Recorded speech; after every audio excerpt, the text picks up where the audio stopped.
Robbie is a grubby boy with dirt upon his knees. He doesn't clean his teeth or use a hanky for a sneeze.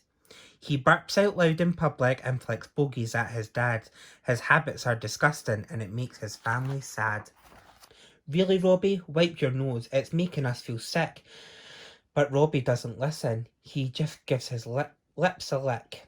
Snot dribbles down his drifty face like melting candle wax. It mixes with his cornflakes and trickles on his snacks. His mummy sends him off to school with tissues for his nose, but Robbie doesn't use them, he wipes them on his clothes. His sleeves have shiny markings like snails have crawled along. Robbie doesn't care at all. He can't see how it's wrong. Achoo! Our school friends are disgusted. They don't want to be mean, but no one wants to get too close to someone so unclean. Then Robbie gets a cold one day and his nose becomes more runny. The green slime trickles down his face, but he just thinks it's funny. His teacher sends him home to bed as the snot begins to drool. Mummy tucks the sheets in and mucus forms a pool. She puts a bucket on the floor. If you won't use a hanky, then you'll have to catch it somewhere, or your room will get so manky. Robbie reads his magazines, then drifts off to sleep, but his nose just keeps on running, and the snot begins to creep. Along the floors and out the door, it trickles down the stairs, into the lounge and the kitchen, where it picks up all the chairs.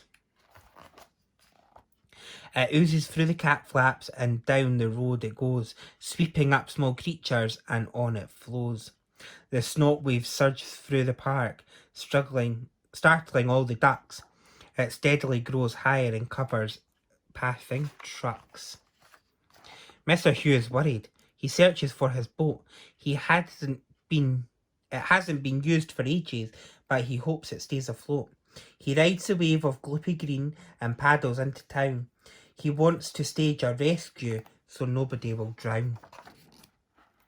Mum looks out and gives a scream. It's Mrs. Yale from number 4.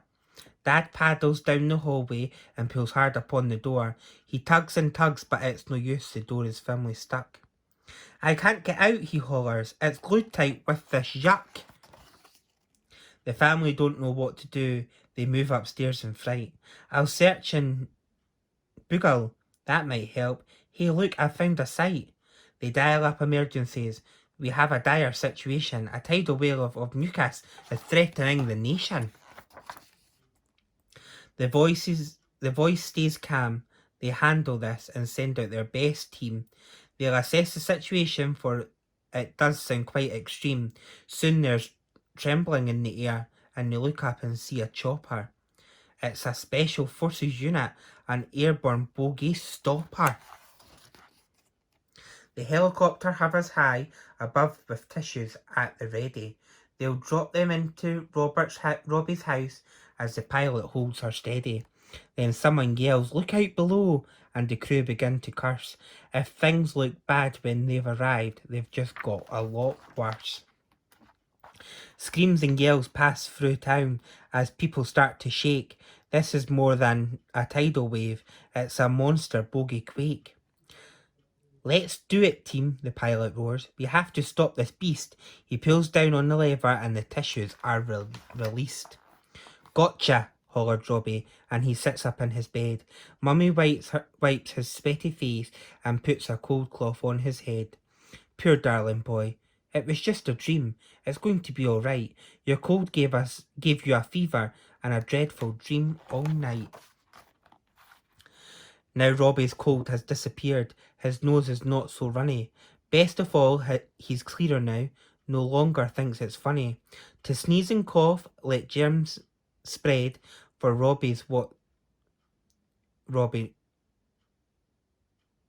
To sneeze and cough and let germs spread. For here's what Robbie knows. A habit that gets out of hand just grows and grows and grows.